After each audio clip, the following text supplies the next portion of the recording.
Hello everyone, welcome back to my channel. इस video में हम क्लास 8th इंग्लिश का जो सैम्पल पेपर आया न्यू उसको सॉल्व करेंगे। आपको पता चल जाएगा क्या कुछ पैटर्न रहने वाला है और कैसे अटेम्प्ट करना है। ओके, 60 मार्क्स का ये सैम्पल पेपर है और टर्म 1 का जो आपका एग्ज़ाम होगा उस पर बेस्ड है। सेक्शन ए से स्टार्ट करेंगे हम। The thought came to a certain king that he would never fail if he knew three things. These three things were: what is the right time to begin something, which people should he listen to, what is the most important thing for him to do. The king therefore sent messengers throughout his kingdom, promising a large sum of money to anyone who would answer these three questions. Many wise men came to the king, but they all answered his questions differently. In reply to the first question, some said the king must prepare a timetable and then follow it strictly. तो आपने ये chapter पढ़ा होगा तो आपको समझ आ गया होगा क्या किंग के माइंड में एक थॉट आया था कि उसे अगर ये 3 चीज़ें पता चल जाएं तो वो कभी फेल नहीं होगा। तो उसने 3 क्वेश्चन पूछे थे और मैसेंजर भेजा था उसने पता लगाने के लिए। कुछ बहुत सारे आए उसका आंसर देने के लिए, लेकिन किंग किसी के आंसर से सेटिस्फाई नहीं होता है। तो अभी इससे आप पढ़ लेना, इसका आंसर देना हमने फर्स्ट क्वेश्चन का। Who asked the questions. अब वो क्वेश्चंस किसने पूछे थे? The king. वो आंसर्स किसने पूछे थे? किंग ने। तो इसका आंसर क्या हो जाएगा? बी। इसका बी राइट आंसर हो जाएगा। Who did the king send through out his kingdom. अब राजा ने किसको भेजा था? मैसेंजर्स को, मिनिस्टर्स को, वाइज मैन को, हिज सन्स को। किसको भेजा था? तो राजा ने किसको भेजा था? मैसेंजर्स को भेजा था राजा ने।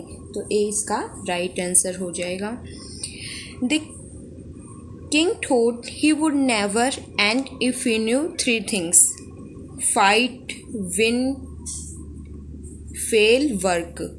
तो किंग क्या बोला था किंग ने कि वो तीनों चीज़ें पता चल जाएंगे तो क्या नहीं होगा? फेल नहीं होगा। तो राइट आंसर क्या आ गया हमारा? C, fail.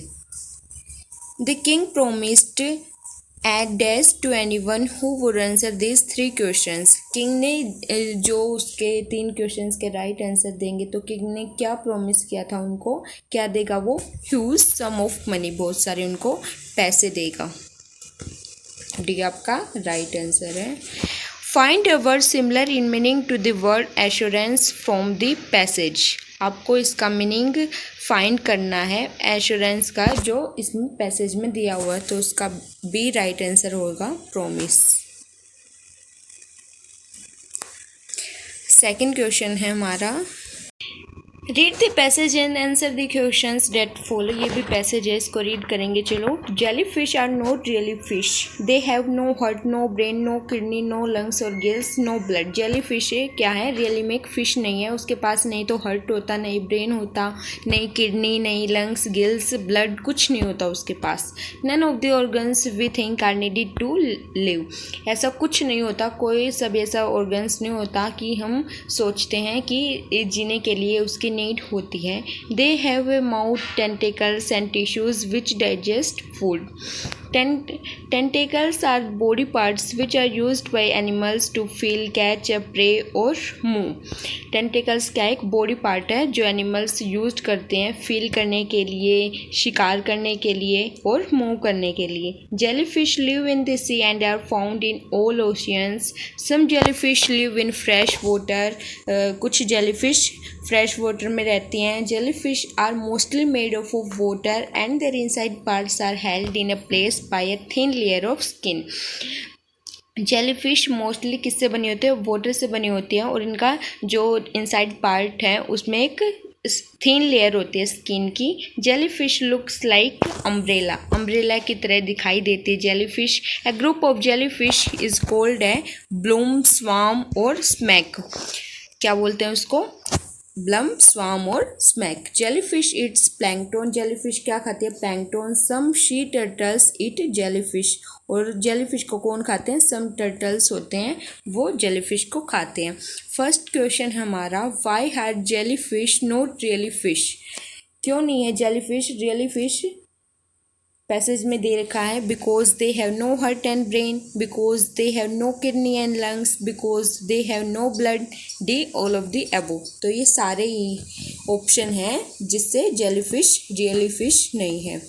Tentacles are used by jelly to. Option है test the water, feel, catch a prey और move, breathe on land, breathe in water. जो टेंटेकल्स यूज़ करती है जेली किस लिए? फील, कैच एंड प्रे और मूव। फील करने के लिए, खाना खाने के लिए और मूव करने के लिए। थर्ड है हमारा what are jelly fish mostly made of.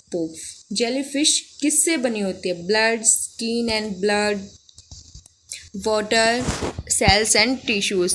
Passage में दे रखा किससे बनी होती है? वाटर से जेलीफिश बनी होती है। Jellyfish are eaten by. Jellyfish क्या खाती है? प्लैंकटन। बी इसका राइट आंसर है। Find a word opposite in meaning to the word cluster from the passage. Cluster का हमें क्या बताना? ऑपोजिट मीनिंग बताना है। क्लस्टर क्या होता है? ऐसे ग्रुप्स होता है क्लस्टर, और इसका ऑपोजिट क्या होगा? लेयर, जो अलग अलग ऐसे लेयर बनती है। तो इसका बी राइट आंसर है। यही हमारे 2 क्वेश्चन कंप्लीट हो जाते हैं। सेक्शन बी क्या है? राइटिंग। क्वेश्चन नंबर 3 है write a paragraph on any one of the following topics using the hints given below. आपको पैराग्राफ दे रखे हैं 2, उनमें से आपको कोई एक करना है, चॉइस है, और उनके नीचे हिंट दे रखी हैं। Values of trees. ट्रीज़ की क्या वैल्यूज़ होती हैं? हमारी लाइफ में क्या करते हैं ट्रीज़? आपको हिंट भी मिली हुई है। क्या ट्रीज़ हमें ऑक्सीजन देते हैं? सबसे बड़ी बात, जिस ऑक्सीजन के बिना हम सर्वाइव नहीं कर सकते, हमारी अर्थ पर लाइफ संभव नहीं है। और फ्रूट्स और वेजिटेबल्स देते हैं। क्या देते हैं ट्रीज़? फ्रूट्स, वेजिटेबल्स, फ्लावर्स, और बहुत सारी मेडिसिन्स हमें ट्रीज़ से मिलती हैं। और वुड देते हैं हमें, जिससे हमें ईंधन मिलता है। ऐसे बहुत सारी चीज़ें हैं जिन पर हम ट्रीज़ पर डिपेंड हैं, जिनके बिना हमारी लाइफ पॉसिबल नहीं होती। तो ऐसे आप बहुत सारा लिख सकते हो वैल्यूज़ ऑफ ट्रीज़ पर पैराग्राफ। सेकंड है ये earthquake a great disaster. Disaster क्या है? आपत्ति, विपदा। जो अर्थक्वेक आता है वो एक बहुत बड़ी आपदा होती है हम लोगों पर, सभी पर। क्यों होती है? अर्थक्वेक आता है तो क्या हो जाता है? Natural disaster, no warning, damages houses, lives lost. हमारी जान तक चली जाती है, जान तक चली जाती है अर्थक्वेक से। घर गिर जाते हैं, बहुत सारे एनिमल्स, ह्यूमंस है जो अपने प्राणों का न्यौछावर कर देते हैं। तो अर्थक्वेक पर भी आप पैराग्राफ लिख लेना। ओके, आगे चलते हैं। Question number 4, write letter to your friend telling him about the celebration of independence day in your school. क्या लिखना? आपने एक लेटर लिखना है इंडिपेंडेंस डे पर। अपनी फ्रेंड को लेटर लिखना है कि हमारे स्कूल में से सेलिब्रेशन होने वाला है इंडिपेंडेंस डे का, और अपने फ्रेंड को उसके बारे में बताना है। ओके, ये भी ईजी है बहुत, 6 मार्क्स का ये भी। और इसमें चॉइस आपकी, you lost your watch in the playground of your school. आपने अपनी वॉच प्ले ग्राउंड में लॉस्ट कर दी है। Write a notice for the notice board of your school asking students to submit it your class teacher, include all necessary details. आपको एक notice लिखना है कि जिसको भी अपनी कुछ नेसेसरी डिटेल्स लिखनी है, उसकी वॉच की, उसका लुक कैसा था, कितने प्राइस की थी वो, कैसी थी, उसके बारे में ऐसे लिखना है। और जिसको भी मिले वो अपने क्लास टीचर को सबमिट करा दे। तो ऐसे ये भी बहुत इजी है, आप इजीली लिख सकते हो ये लेटर। दोनों ये 6 मार्क्स के हैं, इनमें चॉइस दे रखी है। ओके, तो अब सेक्शन सी आता हमारा ग्रामर का। हमें ऑप्शन मिले हुए हैं, इसको हम करेक्ट चूज करना है। Raman dash to church everyday. Option है go, goes, will go, went. तो इसका आंसर क्या होगा? गोस, क्योंकि रमन क्या है? सिंगुलर फॉर्म है, तो हम क्या यूज करेंगे? गोस। Sapna and to the party tomorrow. Sapna comes to the party tomorrow, came, will come, had come. Tomorrow क्या होता है? आने वाला है, तो Sapna will come to the party tomorrow, जाएगी सपना कल। Kartik and his project yet. will not completed, has not completed, is not completed, had not completed। अभी तक उसका जो प्रोजेक्ट हो कंप्लीट नहीं हुआ है, तो Kartik has not completed his project yet। ये इसके राइट आंसर है। आगे देखते हैं। Karan and his father's car while his own car is in the workshop। Karan क्या है, अपने फादर की कार ड्राइव कर रहा है, तो अभी प्रेजेंट में कर रहा है। Karan is driving his father's car while his own car is in the workshop। Raman and Sapna and in Calcutta this month. Raman and Sapna are working in the Calcutta this month. इसका भी ए राइट आंसर हो जाएगा। आते हम 6th क्वेश्चन पर। Fill the blanks with correct form of verb. इसमें क्या fill करना, हमें वर्ब की करेक्ट फॉर्म फिल करनी है। फर्स्ट में क्या आ जाएगा, buy, bought, bought. Second form क्या आती है इसकी, बोट, तो इसका आंसर आ जाएगा boat. Choose, chose. Past participle में क्या आ जाएगा, चोजन, CHOSEN। ये इसका आंसर आ जाएगा। सी में आएगा right, first form right, road, return. क्या आ जाएगा, राइट आ जाएगा इसका आंसर। डी ऑप्शन में क्या आएगा, ड्रिंक। सेकंड में क्या आएगा, ड्रैंक, DRANK, ड्रैंक, ड्रंक। ई में आ जाएगा रिंग, रैंक। थर्ड फॉर्म क्या होगी इसकी, रंग होगी, RUNG। थर्ड फॉर्म क्या होगी, रंग। तो ऐसे हमें फॉर्म फिल करनी है। आते हैं नेक्स्ट क्वेश्चन पर, question number 7। Fill the blanks with correct conjunction. इनमें क्या कंजक्शन फिल करनी है हमें। My car has a radio dash a CD player. मेरे पास रेडियो है और एंड आ जाएगा, इसमें क्या आएगा, and a CD player. Suman wanted to drive to Calcutta and Bharat insisted that they fly। Suman wanted to drive to Calcutta but Bharat insisted that they fly। इसका answer आ जाएगा but। I am afraid of heights and I appreciate the view from the top of this building। क्या आ जाएगा इसमें, मैं height से वैसे तो अफ्रेड हूँ, यट आ जाएगा इसका। आई अप्रिशिएट, लेकिन फिर भी मैंने सराहना की उसकी बिल्डिंग से कि अच्छा व्यू आता वहाँ से। आगे देखेंगे। My brother has to go to work at 6 so he is waking up at 4। मेरे भाई को 6 जाना पड़ता है वर्क के लिए, इसलिए वो 4 बजे उठता है। ओके, आगे फिल इन द ब्लैंक्स हैं, करेक्ट मॉडल्स फिल करनी है। You dash to go to Mumbai tomorrow to end the meeting. क्या आ जाएगा इसमें, will have. You will have to go to Mumbai, क्योंकि कल तुम्हें क्या करनी है, मीटिंग अटेंड करनी है। If you stayed here you would not face the problem. अगर तुम यहाँ पर रहोगे तो तुम प्रॉब्लम फेस नहीं करोगे। Dash you please help me leave this box. तो क्या आ जाएगा इसका, कैन आ जाएगा, can you please help me leave this box. He came here so that he might meet his children. वो यहाँ पर आया ताकि वो अपने बच्चों से मिल पाए। केम क्या है, पास्ट फॉर्म हो गई, तो इसमें हम माइट यूज़ करेंगे। ओके, अब हमारा सेक्शन बी भी कंप्लीट हो जाता है, सेक्शन सी भी हमारा कंप्लीट हो जाता है। अब हम आ जाते हैं सेक्शन डी पर। सेक्शन डी लिटरेचर का आ जाता है। आपने चैप्टर रीड किया होगा तो आपको समझ आ जाएगा कि जो 13 ईयर की ओल्ड मेघना है वो अपने पेरेंट्स और 77 अदर पीपल उनके साथ बह जाती हैं। She spend 2 days floating in the sea holding on to a wooden door. वो एक वुडन डोर को होल्ड किए हुए 2 दिन स्पेंड कर जाती है सी में। 11 times she saw relief helicopters over head but they do not see her. 11 times उसने उन हेलीकॉप्टर्स को देखा जो उनकी जान बचाने के लिए आते हैं, लेकिन उन्होंने उनको नहीं देखा। She was brought to the shore by a wave and was found walking on the she shore in A days. और वो एक लहर की वेव से वो किनारे पर आ जाते हैं और फिर उसकी जान बच जाती है। तो अगर आपने चैप्टर अच्छी तरह रीड किया तो आप इनके सारे आंसर अच्छी तरह दे पाओगे।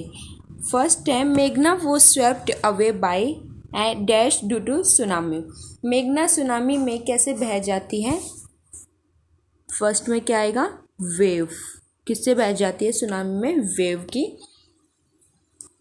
The relief helicopter hovered over the see about. उसने कितनी बार देखा उन हेलीकॉप्टर्स को? यहाँ पर आप देख सकते हो 11 टाइम्स उसने उनको हेलीकॉप्टर्स को देखा। 11 टाइम्स। अरे यहाँ पर लिखा नहीं जा रहा तो आप समझ लेना। मेघना टुक द स्पोर्ट ऑफ है। किसका स्पोर्ट लिया मेघना ने? वुडन डोर का। वाइल फ्लोटिंग इन द सी। किसका स्पोर्ट लिया था मेघना ने? वुडन डोर का स्पोर्ट लिया था। Okay.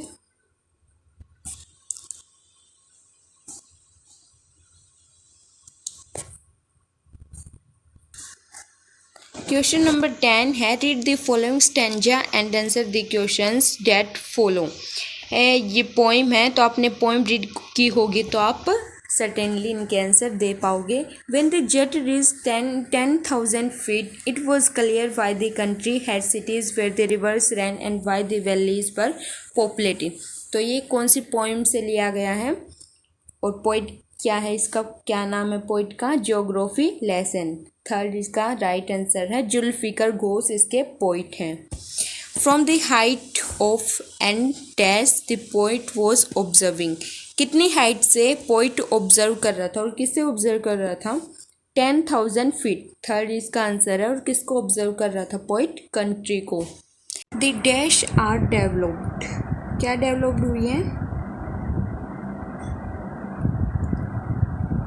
Countries in the open space, cities by the river side, countries on the hillside, cities and the deserts। तो इसका ऑप्शन क्या आ जाएगा? B. cities by river side ये सारी डेवलप हुई थी। ओके। क्वेश्चन नंबर 11 है answer the following questions in 30 to 40 words. आपको 5 क्वेश्चन दे रखे हैं यानी 4 करने हैं आपको।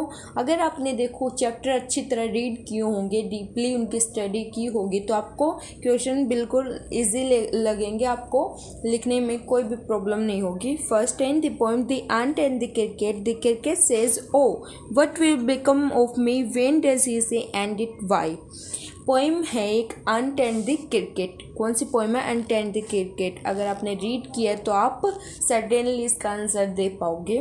तो उसमें क्रिकेट कहता ओ मेरा क्या होगा, उसने ऐसा कब कहा और क्यों कहा। तो इसका आंसर आप देख लेना। सेकंड है why the poem is title geography lesson. Poem का नाम है एक ज्योग्राफी लेसन, क्यों लिखा गया उस पर। थर्ड है in the reference of the chapter the tsunami how are मेघना and Almaz story similar comment. तो मेघना और अल्माज की स्टोरी कैसे सिमिलर है आप बता देना। कैसे सिमिलर है आपको ये बताना। दोनों की बारे में रेफरेंस देना, चैप्टर्स के बारे में उनकी स्टोरी बतानी है। What are the two different ideas about why so few animals were killed in the tsunami, which idea do you find more believable.